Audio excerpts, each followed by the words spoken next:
So I started to knit together, wow, the person that I am having to become through this journey of rewilding my horses, rewilding myself, waking up from colonization, waking up from power over constructs that we all are in and under the influence of. So I thought, well, if this embodied experiential journey is doing this to me, how can I immerse my client's experience in some of these processes? And this is why I decided to pair horses with people, because I was immersed in the medicine and this shamanic process of rewilding with my horses. And I knew that there was something to that for other people. Kelly Wendorf, welcome to the Accidental Gods podcast. How are you and where are you on this lovely autumnal day? Hi, Amanda. I am so happy to be here with your community. And I'm in Santa Fe, New Mexico. I live on a little ranch just outside of Santa Fe on the unceded lands of the traditional carers known as the Tewa people. Right. Right. Okay, now, and we're already going off what I was expecting to ask, but are there any lands that were ceded in the US? Because every time I hear someone saying this, it's we live on the unceded lands of name of one or more tribes. Were there any lands that were actually ceded? Or is it No, ceded lands? it was all stolen. It Right. was all stolen from the original peoples that lived Yeah. here.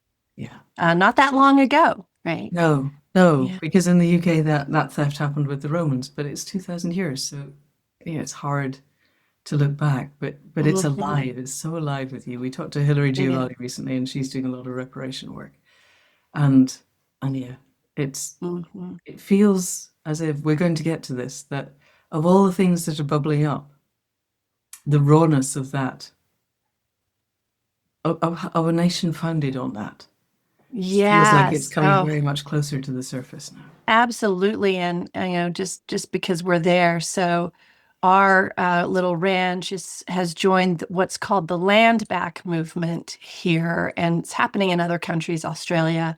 And even though we're a little property, we're only 11 acres. I don't know how many hectares that is.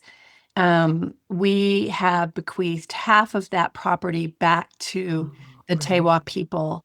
And even though it's a small little parcel of land, it is a patchwork that is significant in that this piece of land connects to a larger pathway to their ceremonial lands. Right. So I always love to say, like, it doesn't matter if you have 1 acre or 2 acres. If you have a little pathway or a little patch, you can very easily give it back Yeah. without a whole lot of expense and palaver. Yeah. Right. Mhm. Beautiful. Brilliant. Yeah. That's so interesting. We were just talking to someone before I came up to record about creating wildlife corridors from our hill to the river, which is, it's like giving the land back to the rest of life and just planting a lot of trees. And yes, that land will not be productive, but it may not be feeding people, but it'll be feeding so much more life and Yes. connecting them to the river, which, Yes. kind of Yeah, I essential. love that. I love that. Yeah. So brilliant. Thank you. All right. So you have written Flying Lead Change, which is one of those books that made my heart sing and opened doors for me and is changing my relationship with the ponies with which we share the land here. And early on in the introduction, you say, I wrote Flying Lead Change to help take us back to where we were before the lostness started, before we were taken from our collective knowing of connection, our very humanity. From there, it puts us on the right footing for transformation, for that leap into a change of lead. And that seemed to me to encapsulate the book beautifully. And there's so much in just that statement. The awareness that the lostness is a thing and that it Yes. separates us from our humanity. Mhm. And I know you spent a lot of the early bits of the time that this book discusses speaking to an Aboriginal elder in Australia. Yes. And so I'd like to unpick your your journey towards understanding the lostness and towards finding the healing. And then Yeah. obviously that leads to the book. So over to you. Thank you. I love that you opened with that. I forgot that I wrote that. Um, um, you know, I think I was privy to recognizing that I was lost um, when I was really small. So my father was an archaeologist. In fact, his collection and his work is in the British Museum. Oh, really? What And was he? What was his speciality? Prehistory of man, Nubia, the Nile Valley, at places in northern Africa. Yeah. Okay. Yeah. So these were the places I got to go as a kid, both to Egypt and the Sudan and Ethiopia. And also he worked a lot in northern New Mexico, where we have a lot of, digs for the ancient peoples who were here, original peoples. So, as a kid, rather than being on playgrounds, I'm hanging out on archaeological digs and, picking up pottery and looking for arrowheads and kind of being in these experiences where clearly there was another culture, another way of being. And a lot of it was nonverbal. I think there was a kind of transmission from these places and these digs, and there was a lot of information that was going into my body and being without realizing it. But I was also exposed to relationships with traditional peoples. And in the book is a story about my relationship to Kabata, who was a Oromo Ethiopian native man who was hired to take care of me while my father was out on digs in Ethiopia.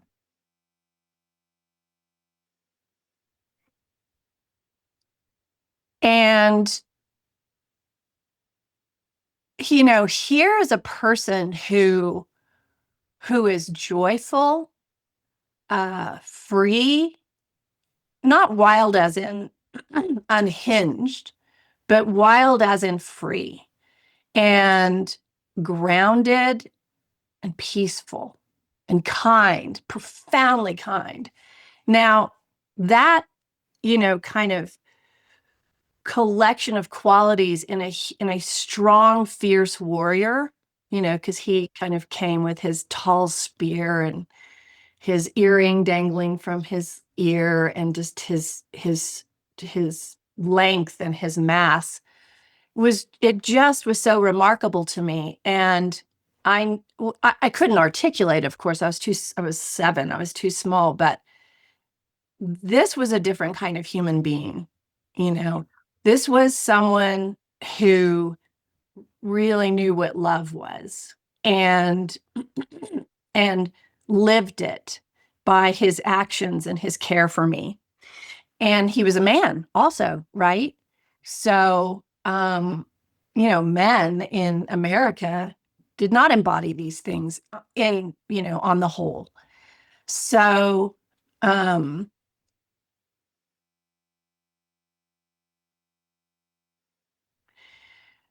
So this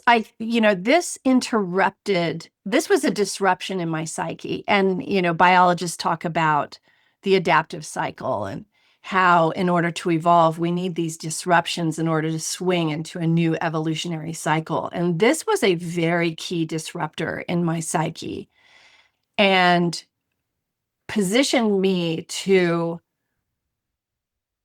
contrast the contemporary culture in which I was raised and this that was embodied in Kabata. And I remember going back to school in America, and this experience made me an outlier, right? Okay. Yeah. Which is hard when you're young and at school. Absolutely. It set me up. I was bullied in elementary and middle and high school. And not for anything that anyone could really pick up on or say, but they knew I was different. They knew I felt something different. They knew that I could see through them. Yeah. And so, but again, like I was too small to articulate. Nobody was telling me about this. Nobody, so I was pretty alone Nobody in in your world had experienced it, I it. think, either, other than Mm-hmm. there's a very moving bit in the book on of the day that you were leaving, and he's just sitting there Mm-hmm. looking, and he obviously had really bonded with you. He wasn't Mm-hmm. just there being a protector. He had actually really genuinely cared for you. And then the nature of our trauma culture is that we're going to rip this child away from you because you were just there as a kind of, you could have been a robot. It doesn't matter that you were a person. Mm-hmm. Mm-hmm. Exactly. We know about attachment theory that, these significant bonds matter. And even though my time with him was, mere weeks, I don't know how many, maybe 8 weeks, the bond was extremely significant and true. I still, like, if I close my eyes, I still feel his warmth against my skin when I jumped on his lap that last night that last morning when we left, when we departed for America, and I still feel his breathing, and I still smell his skin. And that's the impact he had. So, I took refuge in my animals, my dogs, my horses, being out in nature. This is where I ended up spending most of my time, because this was what was most resonant with what had awakened in me in being with Kabata. Uh, and I would say, and there were kind of periods of time, like when I went to college and where I a little bit became even more lost, where I sort of when you've woken up into a possibility of connection and love, one of the byproducts, and people don't talk about this, but I heard about this from somebody who facilitates outward bound experiences, is that people people wake up and then they you would imagine that they would go, oh, this is it, this is how I want to live forever, and this is the way forward. But what happens is that through our trauma, and everyone has trauma, and we've all been traumatized by the way we've been separated from nature and each other, it snaps us back with a kind of grief, existential grief, that we of all that we lost, of all that we didn't connect to throughout our lives, or even historically, that what our parents lost and our parents' parents. And again, this isn't conscious.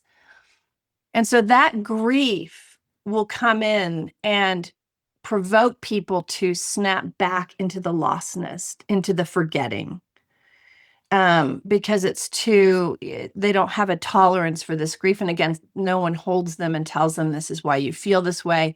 And it doesn't necessarily come across as a linear, oh, I woke up, I experienced the truth of how life is really meant to be. Now I'm sad about that. And now I'm, falling back asleep, because it's easier to fall back asleep. I'm reminded of that scene in The Matrix, right? Where I forgot his name, but he ended up betraying all his people on the craft, because he said, I want to forget.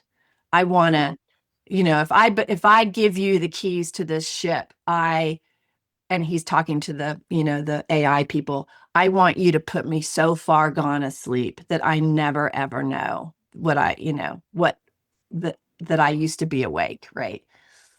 So it's not linear. We just snap back asleep. So, college, it was, boys and stuff. Um, and, getting my diploma, getting to work. But interestingly, it sent me to, I worked, I was very ambitious, and I worked in the corporate sector. I worked in a marketing capacity for a lot of different companies in Texas, of all places, and ended up working for pretty much the devil himself at a radio station. that tr- he was so hostile. He enjoyed the suffering of others, and that, working with that man really snapped me awake. Right. Um, so at that point, there was a hard left turn of, oh, I remember something. I remember another world, another paradigm. I need to head in that direction, because this lostness paradigm, you know, it is so toxic ultimately, and kind of in an interesting way, that toxic environment of working in the radio station with this man um, was such a wonderful kind of stopgap that headed me where I needed to go. So I'm always grateful for that terrible experience. Um, and so I started to formalize a a question, kind of a koan, which was, what, thinking about this experience with Kabata, what conditions need to be in place to help people to thrive in that way, to help people to wake up to this paradigm that is a power with paradigm, not a power over paradigm. And that became the formative question to all of my work. I published a magazine based on that question in Australia. I spent 20 years in Australia, immigrated there, and that is where I met Uncle Bob Randall, who was my other Kabata. Uncle Bob is the listed custodial elder of Uluru. Some know it as Ayers Rock, but the real name is Uluru. And he's part of a 60,000-year-old culture. It's the oldest, culture, human culture in the world. And I had the great privilege of Uncle Bob selecting me to translate his teachings. And he received a bit of feedback, about pushback about this, because some folks believed that, this would be cultural appropriation on my part, that, white girl didn't deserve to listen to these teachings. But Uncle Bob said that his people, most of his people, were too traumatized to carry on the teachings. And he said, now, as elders, our role is to find people that have an Aboriginal heart. And you have an Aboriginal heart. And so I am going to deliver these to you, and you are to take them into the world. So I spent many, many days, hours, weeks, months, parking a microphone in front of him while because his tradition is oral, while he just downloaded stuff. And then I would take those transcripts and then have to usher them back to him to make sure, and sort of bridge these gaps of like, well, I don't understand what you mean exactly by rainbow serpent. What is, and what is the meaning of this story, and things like that. So it was a real deep education on my part. And it was he who said, when you're lost, you have to go back to where the lostness started. And he said it to me personally, because I had become mired in a lot of spiritual communities in Australia. And there's just a lot of, honestly, colonized crap inside spiritual dogma and spiritual, the industry. I'm going to call it that deliberately, because it's still founded on the trance of disconnection, right? It's still colonized. And it had kind of disconnected me from my own spiritual path. And I had become very kind of brittle, and just, I wasn't connected anymore. And I told him how disconnected I felt from me, my soul, my life, my spiritual path, everything. And um, he took me on a kind of road trip. I didn't know where he was taking me, And he ended up 6 hours in silence. There's a whole story about that in the book. And he drives me Learning to be comfortable with the silence. So that was really learning to be comfortable with that silence and not perform, right? And he drives me to a billabong, which is like a watering hole. And we sit there in the bushes. We're sitting, I'm like, what are we doing? What's going on? And after about an hour, I hear these thundering hooves and these mob, as they are called, a mob of horses, brumbies, wild horses, or feral horses, they weren't originally wild, come thundering over the hill to come to the watering hole. And he looks at me at that moment and he says, when you're lost, you go back to where the lostness started.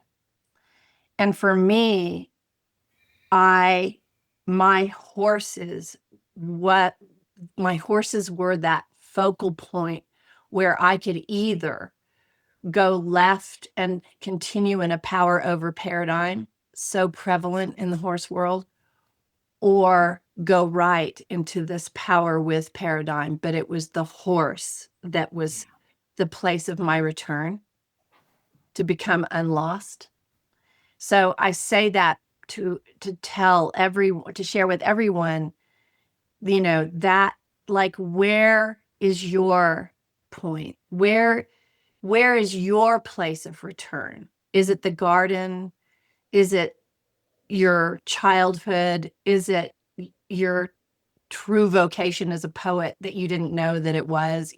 Whatever you'll know it. You'll know that place at which if you return, it will help you to be found again, to remember again.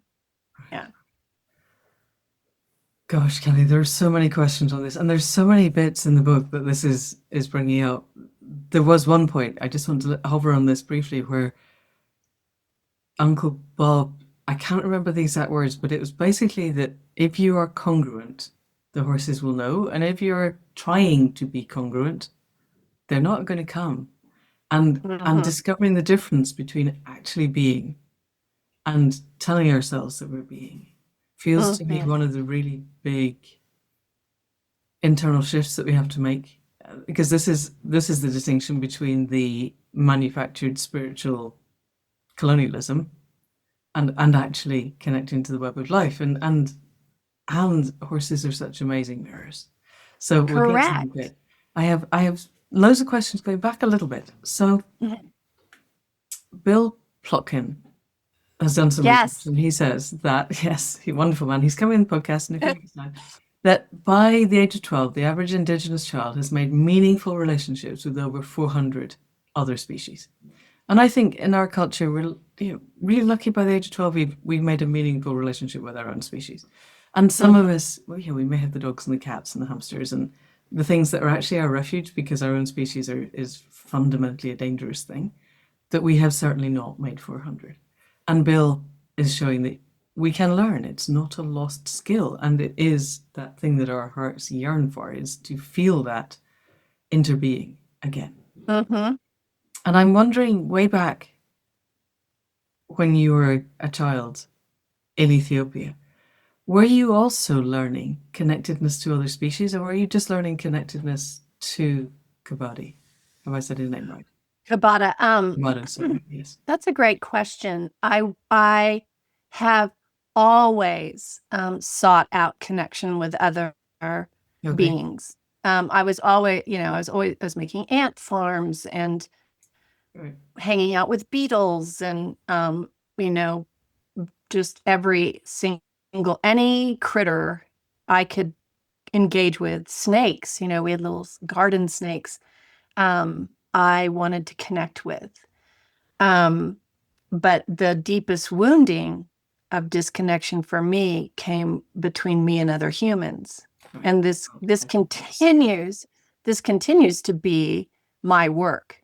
It's interesting that I didn't become a zoologist or whatever, or a biologist. I am in the business of deeply connecting with other human beings to help liberate them. That's my job. And so this is my deep spiritual curriculum, is to keep forging ways to reconnect with my own species which is very difficult because this species became very disconnected 6,000 years ago around.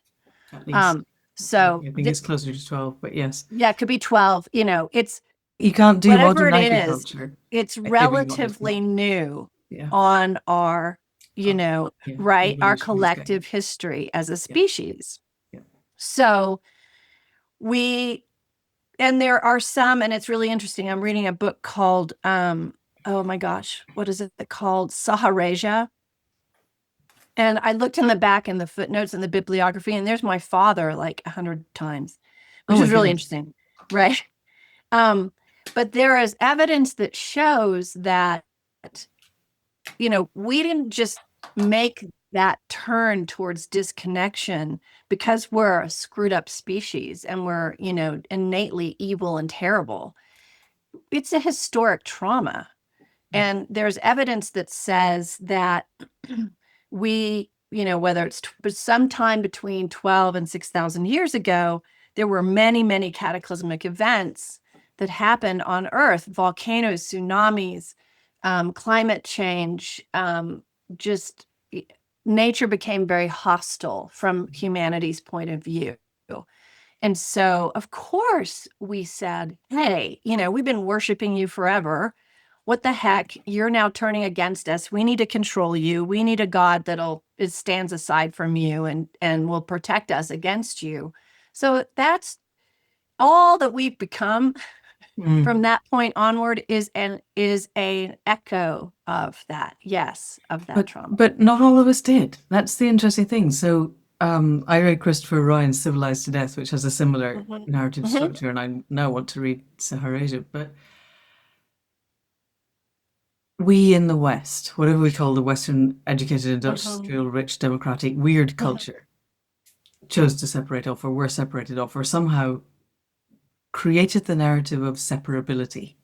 Yes. And yet, the native Aboriginals didn't. And I read somewhere, I think a paper in Nature a couple of weeks ago, that actually we all thought that the dawn of humanity was in Africa. Actually, it was in North America. Interesting. And there were thriving cultures all around the world that continued to be connected. Yes, And that is our true. culture ended up in this power over paradigm. Yes, that is true. I guess we will never know what the difference was, but my abiding question now is, how do we become an initiation culture again? This is Frances Weller. Trauma culture is what we are. Initiation culture is what we were and what we could be. And it seems to me that your work with horses is a potential key to this, because what really strikes me through all of the examples in your book is that the experience of being with something that weighs 300, 400, 500 kilos and quite plainly could kill you if it chose to, and it chooses not to. And you can't hide from the reactions that they give. You have to get out of your head and into your body and into your heart. And this is where the healing arises. So I really want to explore this with you, but we probably ought to give people a bit more context of, you met Uncle Bob. Uncle Bob reconnected you with horses. Somewhere along the line, it seems to me your dad was gone and you had a stepdad who had a 3,000-acre ranch, because you mentioned at one point that you discover your horses a bubble when you're trying to go out and catch it on 3,000 acres, because if it doesn't want to be caught and you're not in the right frame of mind, you're not going to make it. But you had the horses, 3,000-acre ranch. Tell us a little bit about what brought you to EQUUS and the way of working that you're doing just now. Thank you. So horses were always a part of my daily life from the time I was 4 years old. But Because of your mom or your dad, or? My mother, my mother's from the UK, and she always loved horses. She was raised in boarding school, so it was never really a full part of her life, but she had a strong resonance with them and strongly supported my absolute passion for them and with them. So great for her. Thank you, Mom. But I was taught in the conventional approach, which is very power over. And we say we love our horses. but I just make a distinction between the felt sense of affection. This is what I learned from Kabbalah, but I'm still learning about it because of my own colonization, internalized colonization. The felt sense of affection and the absolute fidelity to another's freedom.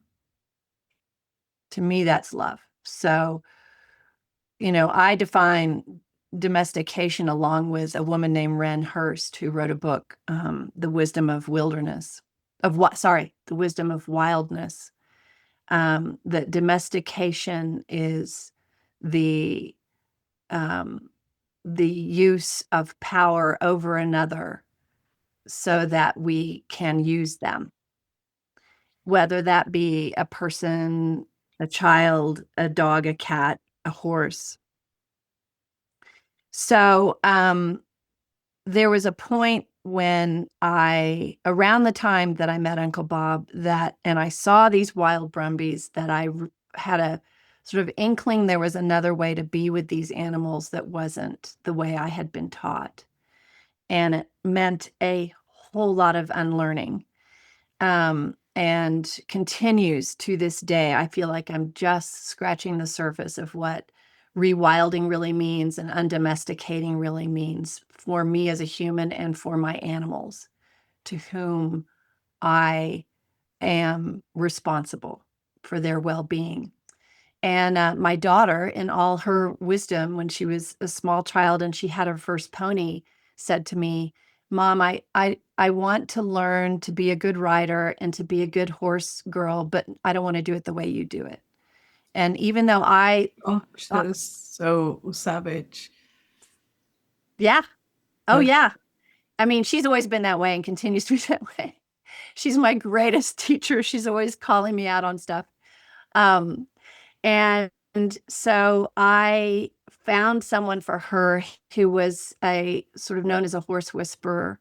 Her name is Louise Kropak. She lives in Australia.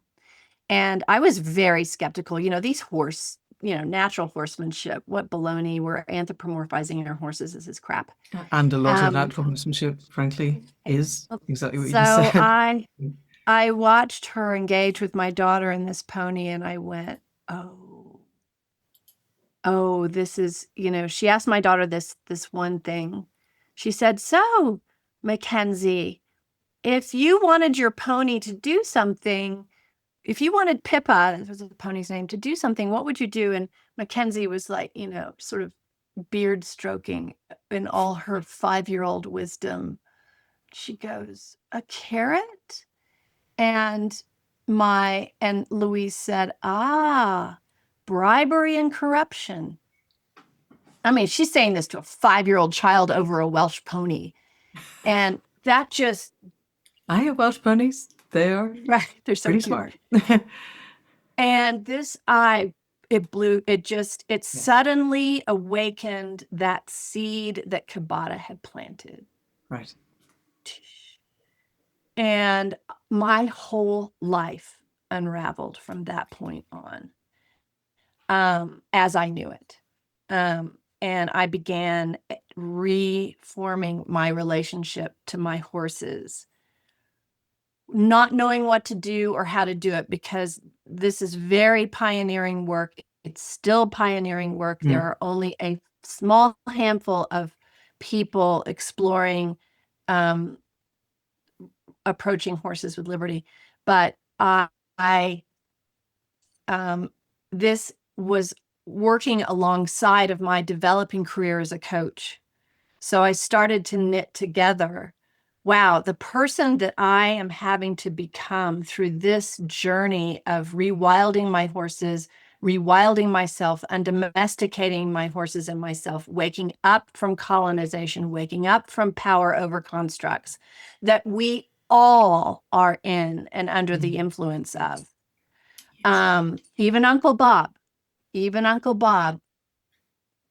So I just want to drop that in there. Yes, I mean, presumably there are uncontacted tribes in the Amazon who are not, except that they're drinking rainwater full of PFAS and their atmosphere is collapsing. But yes, the rest of us have to be. We can't underestimate the power and the pervasive, ubiquitous nature of the soup called colonization.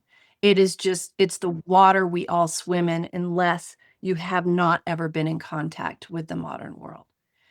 So, so I thought, well, if this embodied experiential journey is doing this to me, how can I do that? How can I pair that with my clients? How can I immerse my clients' experience in some of these processes?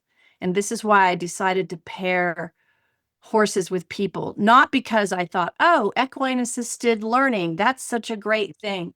It was because I was immersed in the medicine and this shamanic process of rewilding with my horses.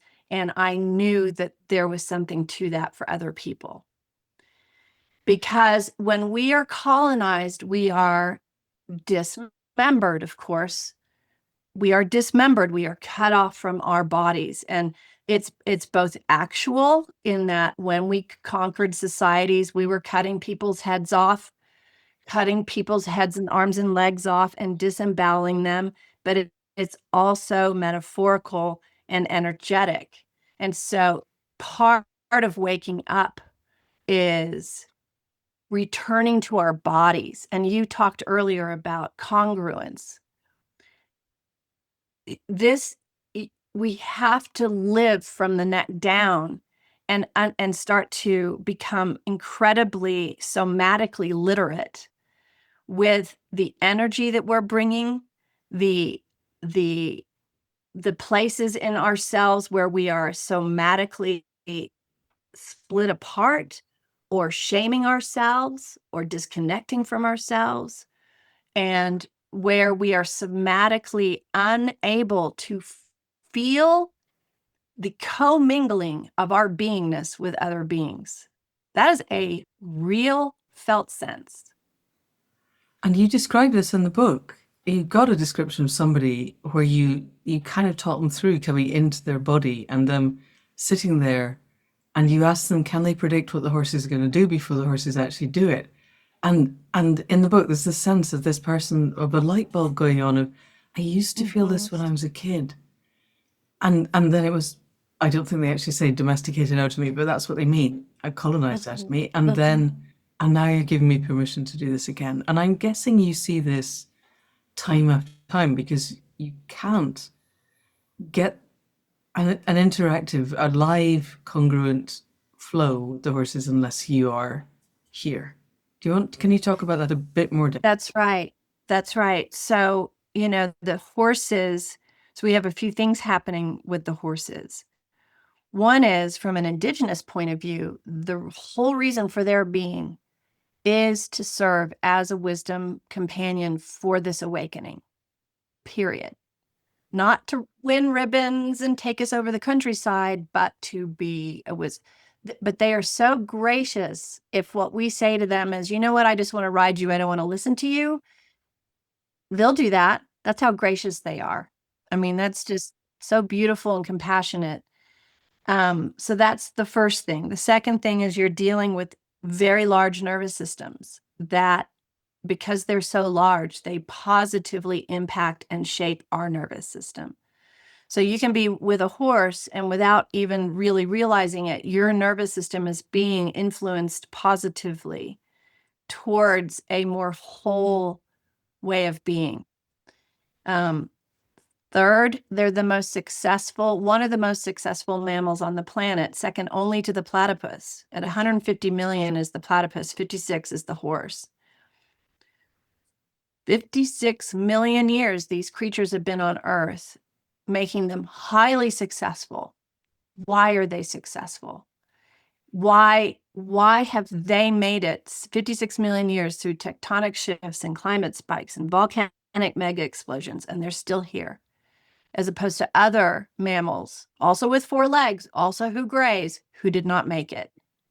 And it has to do, I believe, with their culture. And their culture, and they have a culture, is focused on 5 core values or premises, and that's safety, connection, peace, freedom, joy. Just like Kabata. safety, connection, peace, freedom, joy. And the leadership is not those stallions. All that stuff that Hollywood gives the stallions is just breeding. That's breeding happening. That's not leadership. Leadership is through care and presence. So when people immerse themselves with the horses, with the context and attitude of, I am going to learn from you. I am going to listen. I am going to avail myself to the 56 million years of wisdom. Then all of that cultural overlay, kind of just like my experience with Kabata, goes into people's nervous systems, whether they want it or not. So my favorite work is going deep into the belly of the beast of the corporate sector, where I get to Trojan horse this amazing molecule of freedom. I don't know what it will do. It's not my business. My business is they say, we're going to hire you to do leadership development or strategic planning, and we want to do it in a different kind of way. And I say, great, come on to the ranch. We're going to work with your team for a day, immerse them in some stuff with the horses, who, by the way, only know how to tell the truth. And they leave here different, whether they want to or not. If they're here, they're meant to get that molecule. So that's my subversive act. It's yes, and there are so many stories of that throughout the book, and all of, I mean, you obviously pick the ones that are really transformative of people finding their own space, or business people understanding what leadership really is, and even the stories of, there's a wonderful one. Is it Brio? Am I saying that right? The stallion that comes in and thinks he's going to be leader, and your lead mare is like, no, I don't think so, mate. But she just does it quietly, and she doesn't face up to him because he's huge and could take her apart if he needed to. But just quietly over time, she just asserts it. It's like just putting the roots down and going, no, actually, this is our space, That's and you don't get to push us around. And it's such That's a right. glorious way of offering resistance in the face of force, which I feel was quite useful to the world at the moment. Is. Well, you look at our wonderful No Kings protests that are going on in America, the largest protest movement in America's history. And I don't know if you've seen the pictures, but people are showing up in animal costumes. Yes, the frogs. Naked parades. And they're not going against. No. They're standing in the freedom, and I mean, I've been in a lot of these protests, and the joy that you feel. And so people are just being rooted in this sense of freedom and power with, not against. And even donning these fabulous costumes of stuffed animals and blow up frogs. And it's just so, that is such a great model of that. And my theory around why democracy is kind of struggling all over the world is because democracy is, at its best, is founded on the principles of safety, connection, peace, freedom, and joy, right? Yeah. And power with, that's the principles. But it was stuck on top of a power over paradigm. Yeah, a lostness. Right, the lostness. Yeah. And until we work to remember, rewild, undomesticate, unshame, emancipate ourselves and emancipate others, and that become a non-political biological movement, our democracies are going to fall over. And with them, our entire culture, frankly, because we haven't got time anymore to mess about because there's actual biophysical hard limits. That's right. So let's head down that route, because there's so many other stories in the book that I would like to come back to. But so safety, connection, peace, freedom, joy. It seems to me that those are also, I mean, we're basically talking Maslow's hierarchy of needs. In a way, every human being needs to feel safe. I was listening to another podcast, Tim Logan's podcast recently, with someone who brings peace into places like prisons and schools. And peace is one of those things. It's got, in our trauma culture, we see it as something fluffy and probably unnecessary and certainly unattainable. And he goes into prisons and he says, when he goes in and goes, okay, what would it be like if there was peace with, let's say, the warring factions inside the prison? And he says, these young men just fall off their chairs laughing. But then he describes to them, peace is not having to watch your back every day, not having to plan how you're going to take revenge for the assault that's going to come because there is no peace. And within a few hours, they're like, oh, okay, that sounds like a really good thing. And then it sounds like the energetic transformation that is possible, even in a place that is the epitome of power over, like a prison. If we can do it there, we can do it anywhere. And it seems from reading your book and from other, I read The Tao of Horsemanship years and years ago, but you seem to give your horses much more agency. It seems to me that within the movement of horse-assisted therapy, there are the ones where, the horse is in a box and does not get a choice, and your horses get choice. And so there's something really vital in them having agency, choosing to interact in the ways that they interact, and some of them are so moving. The old horse that licked the lady's face, it was just such a beautiful story. You can perhaps tell that and the ending of it, but I won't spoil it first. But I'm wondering how we scale this. This is where I'm getting to, is it feels to me that the work of our generation, anyone alive on the planet at the moment, is to do the healing, to heal the lostness. The individual, collective, and ancestral, and it's however many thousand years it is, it's many thousand years for most of us. And it's not negotiable anymore. But I was at a literary festival at the weekend and I said more or less that. And I was the youngest person in the room by a good 20 years. And I'm not that young. And that's fine. Who else comes out on a Saturday morning or a Sunday morning it was to listen to someone talk about their book? But that generation who have the time, who probably have the resources, were also the generation that was taught never to listen to their body. Cut off at the neck. If you have a pain, you talk about the leg. I have a pain in the leg, not my leg, the leg. Like it's somebody else's. It's not part of me because I must not, because if I did, the whole system would fall apart. How do we reach all of the generations? Are you sensing it? What I'm really getting to is I am asking my horses this on a daily basis, but I don't probably have the depth of connection that you have. And I'm wondering if you have a sense of how we could scale this. I love that question. I am so hopeful because I get to see people waking up every day. And I just abhor that so-called wokeism has been a term that's weaponized because Waking up is now a bad thing. Give me a break. All woke means is that you care and that you see, right? You want not to be lost. And yeah. So the journey that we are invited to take isn't so much linear as it is sort of web-like. Yep. In that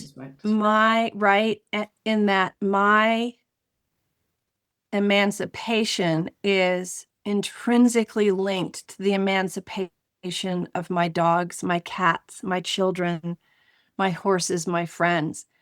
And so if I start to learn non-coercive ways to be in partnership with my horse, that act of emancipating my horse from that coercion automatically also dismantles a certain amount of oppression in myself.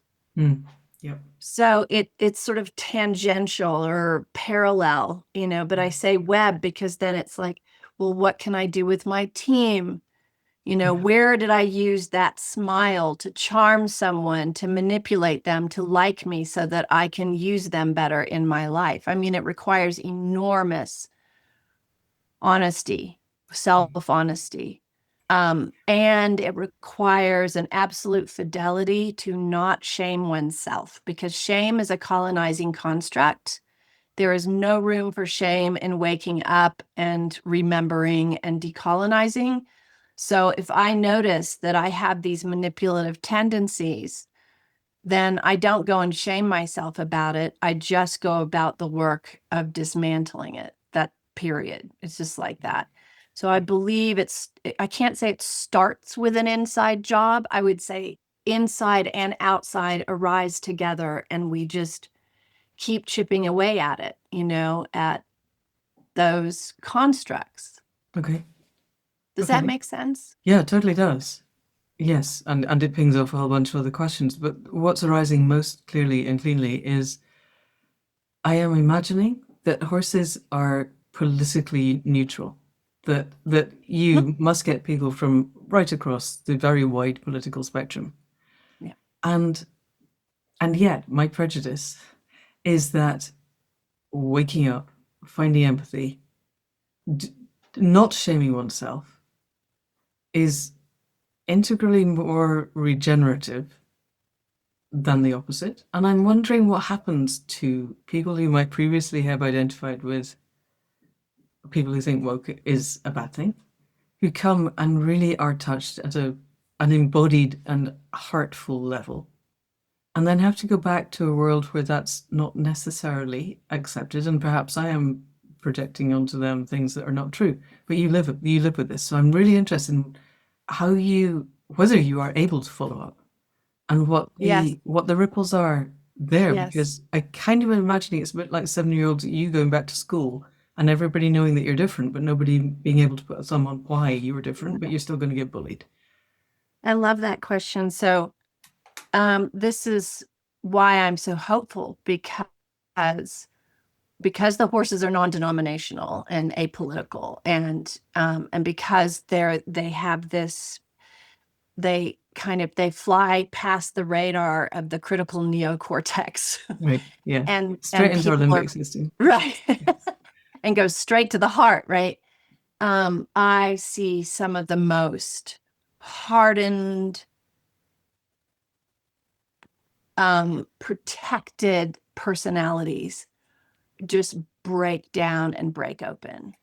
Okay. And that is why I have hope. That is why I have hope. And I don't have to tell them what's happening. I think that would be a very unkind thing to do. It would just T-bone with their psyche.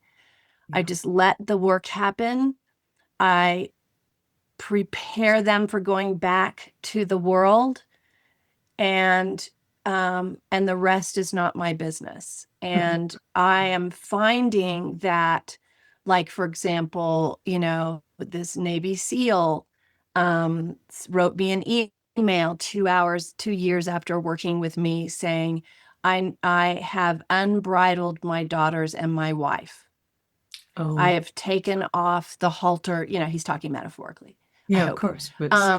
And right. And so he gets to find that. And one of the ways that what I have to ensure as an agent of change for people waking up is that shame never enters the picture. So if I, in some way, said, yes, that's wonderful, you finally saw, or whatever, No, no, or then yeah. or if I somehow nudged him towards not controlling his wife and daughters, then it wouldn't have been his to find.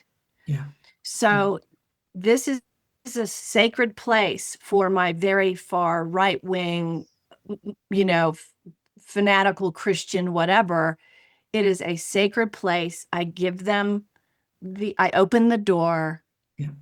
If their soul and spirit takes it, that is so worth honoring. And yeah, so this is why I have hope, because it's happening.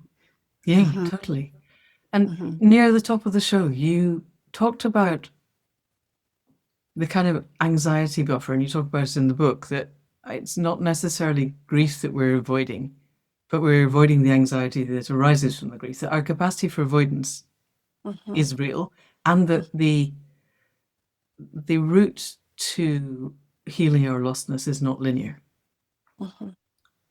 And so I'm wondering, a number of things. First is, do your clients dream with the horses? I'm wondering how support happens, and I'm thinking that dreaming with the horses is a way that support could easily happen from because our world is not linear. We live in we live in an energetic world. This is what gives me hope. Is we have no idea. Um I occasionally have visions in which there is a grey mare that I've never met in life, and one of the really clear ones I was totally not expecting. I was lying on a treatment table having a really lovely treatment, and she turned up and she said, "The world is not what you think it is." And I tend to think I've got a really flexible view of what the world is anyway. But okay, just abandon anything that I think to be true feels like a much better way to progress. And I'm reading in your book and hearing in your voice that people undergo profound change, and yet change is not linear. And where do you see or feel the support from the energetic world, from the horses, from the web of life, for people who are on that cusp, on the threshold of feeling connected, of healing the lostness? Mm-hmm. Yeah. Because you've had Uncle Bob and horses and the world, and not everyone has an Uncle Bob. Not everyone has an Uncle Bob. And, but not everyone needs as heavy a touch as I do. I'll just say that. And horses do come to people in dreams, and it is so nonlinear, and therefore sort of measurements, right, don't really apply. So Kelly got Uncle Bob and Kabata, and this other person got 10 minutes with the white horse. Doesn't matter. Okay. Yeah. What matters is the input. And I love what you say about sort of the web and nonlinear, because I feel that the change that is going to happen, and I do believe it's going to happen, or all these events would not be happening, is quantum. It's going to be quantum, right? Yeah. So, and fractal and little tiny. Fractal, right? Yes. You hit the acupuncture points, and you've got no idea the ripples throughout the system. Right. And Gurdjieff said a long time ago, and it takes 80 fully enlightened human beings to completely change the world. The difference is he didn't tell us what fully enlightened meant. We can work towards it. So, okay, thank you. Yes. We are, sorry, I can't believe it. We're nearly at an hour. There's so much else in your book. Is there any one story that really stands out that you would like to tell us? I like the one of the old horse that licked the lady's face. But okay. I'll tell that. Sure, I'll tell that. That would be so lovely. Please do. Of course. So this was early days where I was really prototyping the EQUUS experience work. I did not have my own herd of horses at the time, and I worked with a kind of ragtag team of trail horses that were used at a resort to just drag tourists up and down the hills. And some really sad stories in that herd. And there was an old horse named Camaro, who had been abandoned by someone who had once lived at the resort and brought his horse, and then just decided to leave his horse there. And whenever I did work with these horses, and there were about 30 of them, I would take to kind of psychically connecting with them before I would drive to the ranch and saying, I'm going to do this group, and I need like 7 of you. Could 7 of you just make yourselves known that you want to come and play with these people and work with these people? And sure enough, I get to the ranch and there'd be like 7 or 8 horses standing by the gate. Okay, then you're coming. And Camaro was always far in the corner. I never thought Camaro. He was so shut down and so sad and so traumatized. And then I had this group and asked the same question, and there's Camaro right at the gate, pressing his chest against the gate. And it was like, Camaro, you never want to do this stuff. Are you sure you want to do this? And he just kept insisting. He wouldn't let any other horse through the gate. He kept insisting. So I brought him in along with some others. And this was a sales team, and who actually worked for the resort. And I think in the beginning, the sales team was sort of on one end of the arena, and the horses had sort of clustered on the other side of the arena. And this is all done at Liberty, meaning the horses are free to roam around and do what they want in the rather large arena. And at some point, Camaro just marches very deliberately to this one woman. And he had to cross, 100 yards to get to her. And he is like making a beeline to her. And he puts his forehead on her chest, and then he licks her face from kind of her neck, jaw, upper cheek to her forehead, which, that kind of licking thing horses don't normally do. She bursts into tears.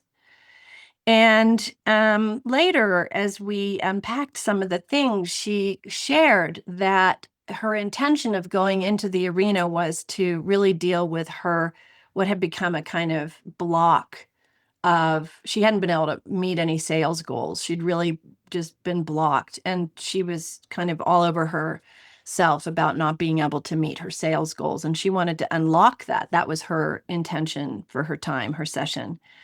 And she shared that when Camaro did this, that Camaro embodied the exact way that her dog would meet her every day at the end of work, lining over to her, pressing his head against her chest, and then licking up her face. And it broke open this terrible grief she was feeling because she had lost that dog 4 months or so before.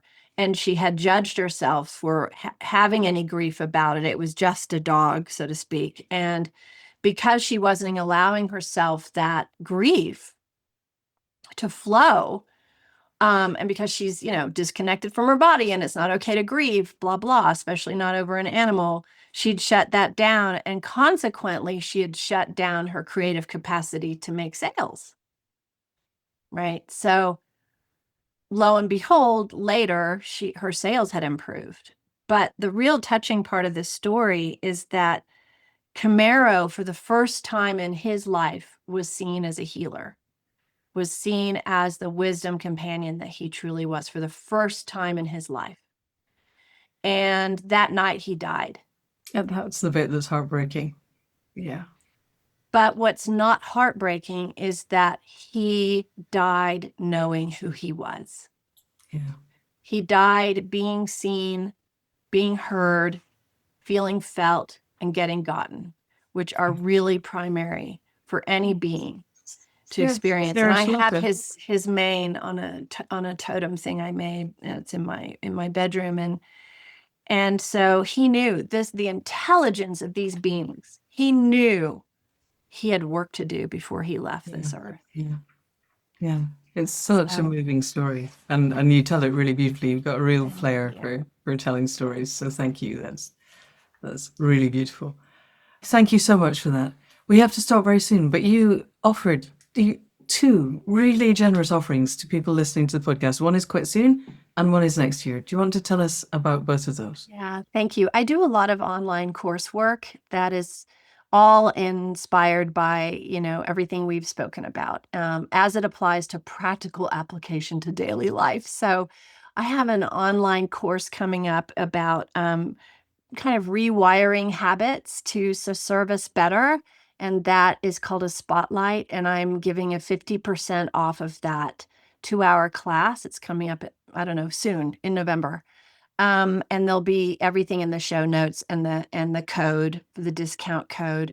And then in around September of 2026, I really want to invite your listeners to join me in a course called How to Lead a Transformative Life. It's a nature-based approach to the blueprint of human evolution. It's a 4-hour course on 2 consecutive Saturdays for 2 hours each Saturday, online at a good time that works for all sorts of time zones all over the world. And I'm giving 100% off that course, which is worth $450. So I just wholeheartedly invite our communities of EQUUS and your community, Amanda, to commingle and learn and grow together. So thank you so much. Brilliant. And people, the links will be in the show notes with the coupons to make the best of this offer. So you have to go. Kelly, we could have talked for hours. Thank you so much for everything that you are and do, and for coming on to the Accidental Gods podcast. Thank you so much, Amanda. And Oh, and I invite everyone to just read my book, Flying Lead Yes. Change, 56 Yes. million years of wisdom for leading and living. And Amanda, thank you for the work that you're doing. It is so sacred and so important. And I'm delighted that life stuck us together at this time. Yes. Thank you. Thank you to Kelsey, who is a wonder and put us together. Thank you. Yes. Yes. Until Wonderful. the next time, I'm sure we'll get back together sometime soon. Thank you.